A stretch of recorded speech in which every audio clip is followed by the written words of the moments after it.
The last American who knew the old world. What she quietly told her family. 1935.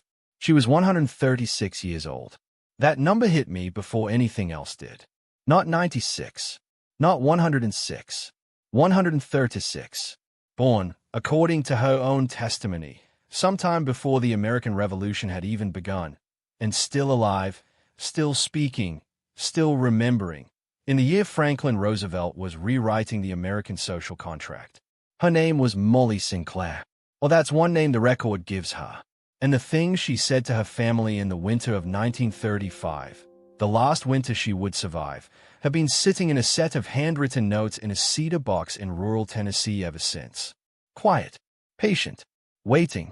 I found this while researching something else entirely. I was originally looking into oral history collection program from the Federal Writers Project, one of the New Deal's more peculiar initiatives, when I stumbled across a name that kept appearing in regional field notes and then disappearing just as quickly. Like a word someone had started to write and then decided not to finish. The reference was always brief, always slightly off-center.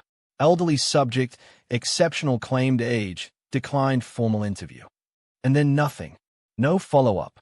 No file number. No archive box. The absence itself is what stopped me. Because by 1935, the Federal Writers Project was hungry for exactly this kind of story. They were dispatching field workers across Appalachian hollows, Louisiana bayous, and Georgia Sea islands to capture the last living voices of an older America. They documented centenarians with enthusiasm. They recorded the memories of former enslaved people in their 80s and 90s. They preserved folk medicine, ghost stories, and recipes for persimmon beer. They were thorough. The idea that a woman reportedly over 130 years old would be passed over, noted and then quietly stepped away from, is the kind of institutional hesitation that, once you notice it, is very difficult to explain away. What no one explains is why the step backward was taken so cleanly. Let me be fair to the official narrative. Let me give it its full space. The official story goes like this. Human lifespans have a biological ceiling. The longest verified human life in recorded history belongs to Jeanne Calment of France, who died in 1997 at the confirmed age of 122 years and 164 days.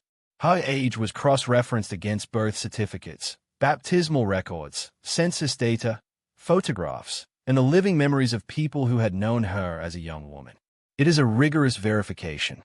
The scientific and gerontological consensus is that claims of extreme longevity, ages above 115, certainly above 120, require extraordinary documentation, and that most historical claims of supercentenarian status collapse under scrutiny into record-keeping errors, identity confusion between parent and child sharing a name, or simple family mythology passed down through generations until it calcified into fact. The mainstream explanation for someone like Molly Sinclair is therefore uncomplicated. She was probably in her late 90s, possibly her early hundreds, already remarkable, and the family, over generations, had inflated the number. Perhaps her mother had also been very old when she died, and the years had blended together. Perhaps Molly herself had lost precise track of her own birth year, which was not unusual in rural communities where calendar keeping was inconsistent and vital records were sparse or non-existent. It happens. It happened frequently. That is the reasonable explanation. I want to be clear that it is a reasonable explanation. But let's start with what Molly actually said. Let's start with the numbers. The cedar box contains 11 handwritten pages. Not Molly's handwriting. She apparently couldn't hold a pen steadily by this point, but transcribed by her granddaughter, a school teacher named Ruth Elaine Haverty, who was 34 in the winter of 1935 and who, by all available accounts, was a precise and methodical woman.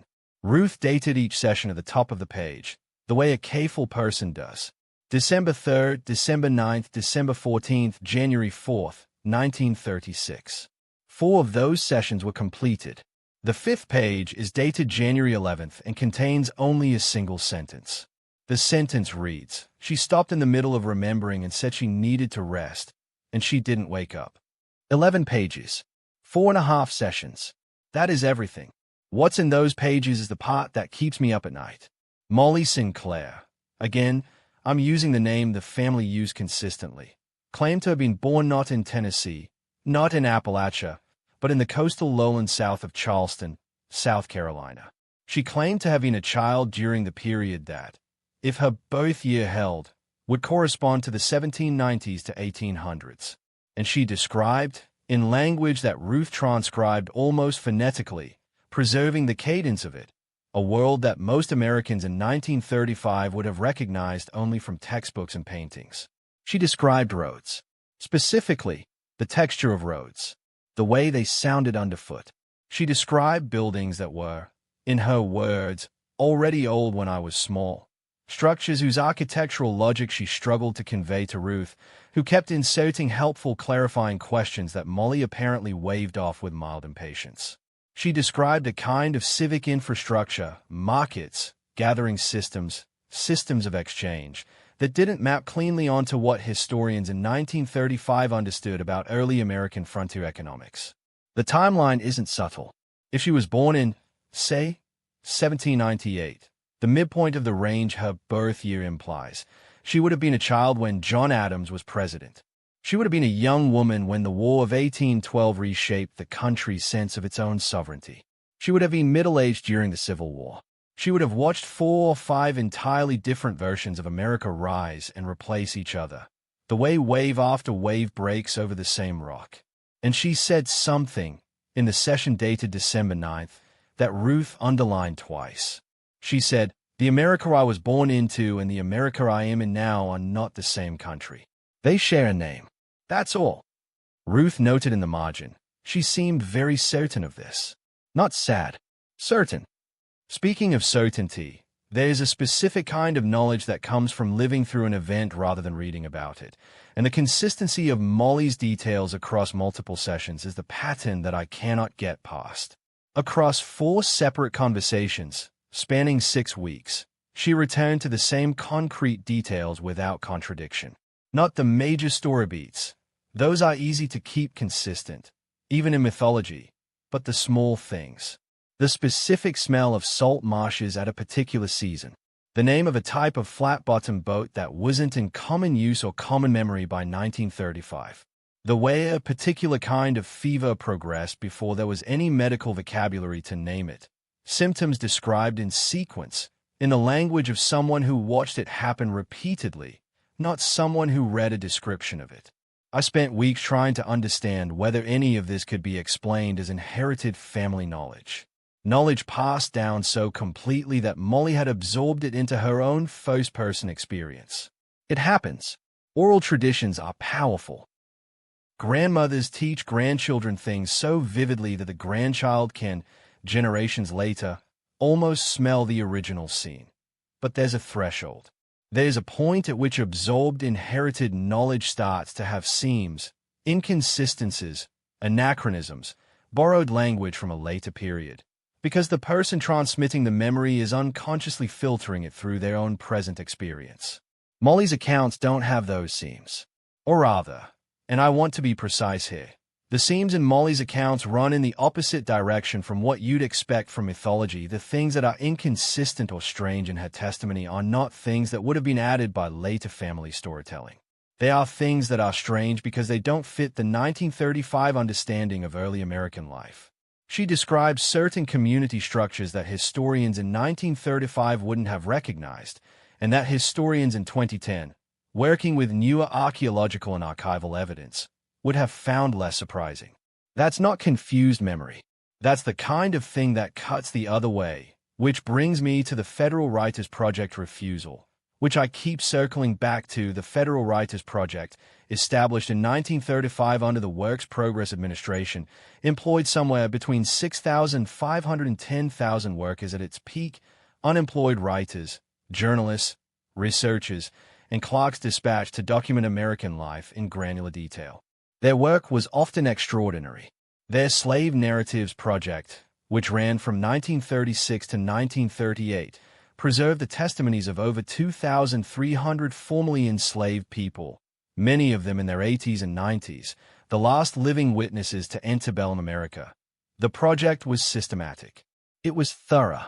It had explicit guidance on documenting elderly subjects, including those with extraordinary claimed ages. The field notes from the Tennessee and Carolinas regions from this period run to thousands of pages. Molly Sinclair appears in exactly one field note, dated November 1935, as a brief margin reference in a field worker's personal log. Not the official log. The personal log, which survived only because the field worker's daughter donated it to a small university archive in the 1980s. That the reference reads, "Rect warning, do not pursue Sinclair case. Told unclear or not verifiable or may cause confusion." Told by whom? The note doesn't say. Warned in what sense? That the age claim was too fragile to withstand scrutiny and would embarrass the project. That is the most charitable reading. I want to give it full weight, but warned. The word in the note is warned. Not advised. Not redirected. Warned. The timing is almost theatrical. The field note is dated November 1935. Molly Sinclair died, according to the family record, in January 1936. If anyone from the Federal Writers Project was going to speak with her, that November was effectively the last window. And someone made a call not to open it. Let me build the pattern outward. Because Molly is not alone in this particular archive silence that I in the records of the Daughters of the American Revolution, whose membership requirements include documented lineage to Revolutionary-era ancestors and whose archivists were, by the 1930s, actively seeking living elders with pre-Civil War memories. There are 7 separate instances between 1930 and 1940 in which a subject with a claimed age above 115 is documented in initial intake notes and then marked with a notation, age requires further verification, followed by no further entries. 7. Across 10 years. Across 6 different regional chapters. Not a single one of those 7 was ever followed up on in the official record. I'm not suggesting a coordinated conspiracy. I want to be clear about that. What I am suggesting is that there was an institutional discomfort, a reflexive stepping back, in the presence of someone whose living memory reached too far. Someone whose testimony, if taken seriously, would require revising not just dates, but the texture of what early America actually was. The atmosphere of it. The way it worked.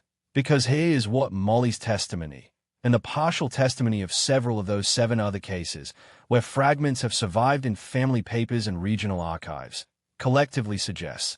The early American world was, in several specific ways, less like the heroic narrative of 1935 civics textbooks, and more complicated, more layered, more ambiguous. She described, for example, the coexistence of multiple community systems operating simultaneously in the same geographic space, not the clean Euro-American expansion that 1935 taught as inevitable progress, but something messier, more negotiated. She described knowledge held by specific families and communities that was not shared outward, not written down, not institutionalized, and that therefore left no paper trail for later historians to find. She described, with the casual specificity of someone who had simply been there, practices and relationships and forms of governance that the 1935 American story needed to be simpler than they apparently were. Maybe I'm seeing patterns where none exist. But the Federal Writers Project documented nearly everything it encountered. The DAR archived nearly every elderly subject it interviewed. The sheer density of the record-keeping apparatus of the New Deal era makes these specific gaps the shape of something. Absence, sometimes, is the loudest document in the archive. And once you see it, you cannot unsee it. There's a broader phenomenon here that I want to name carefully. The 1930s were, in the United States, a decade of deliberate national story-making. The New Deal's cultural programs, the Federal Writers Project, the Federal Art Project, the Farm Security Administration's photography program, were not value-neutral documentation exercises. They were, in part, acts of national self-construction at a moment when the country's self-image was under severe economic and psychological stress. The stories that got amplified, preserved, and institutionalized in that decade were stories that served a particular vision of American resilience and American identity. Stories that complicated that vision. Stories that suggested the foundation was more ambiguous, the origins more tangled, the official lineage less clean, had a way of not quite making it through the filter that I don't have answers. Only patterns. But the pattern here runs like this. An elderly woman, claiming an age that placed her living memory in the late 18th century, described an early America that did not match the official version. A federal documentation apparatus that was collecting everything stepped back from her specifically at a moment when she had perhaps weeks left to speak. Her family's record of what she said survived in a cedar box that nobody came looking for. And the specific content of what she remembered, the textures, the structures, the community forms, aligns, in fragmentary ways, with what later historians working with different evidence have independently begun to describe that's not proof. Let me be absolutely clear. That is not proof of anything. But it is the shape of something. Ruth Havati kept the cedar box for the rest of her life.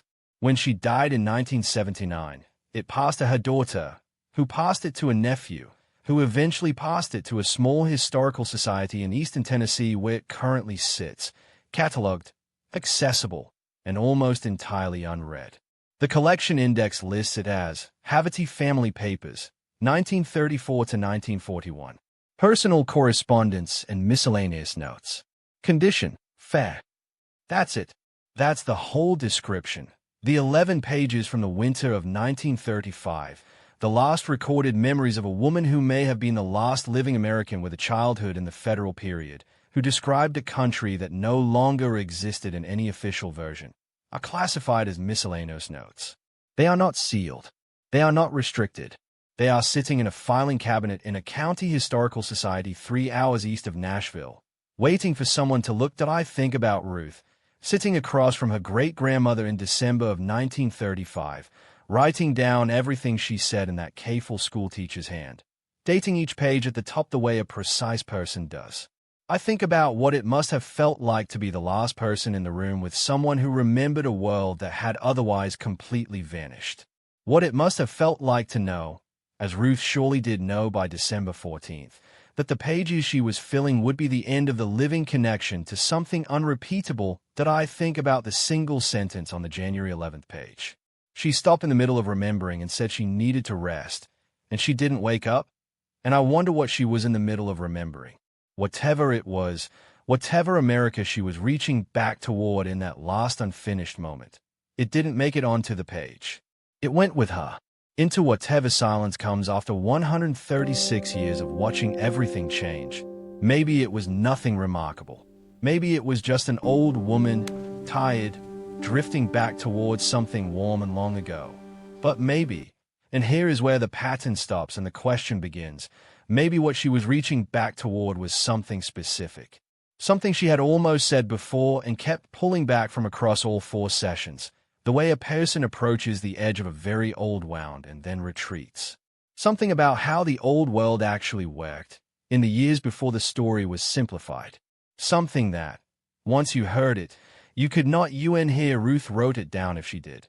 Those pages are still there. The question is only whether anyone will go looking.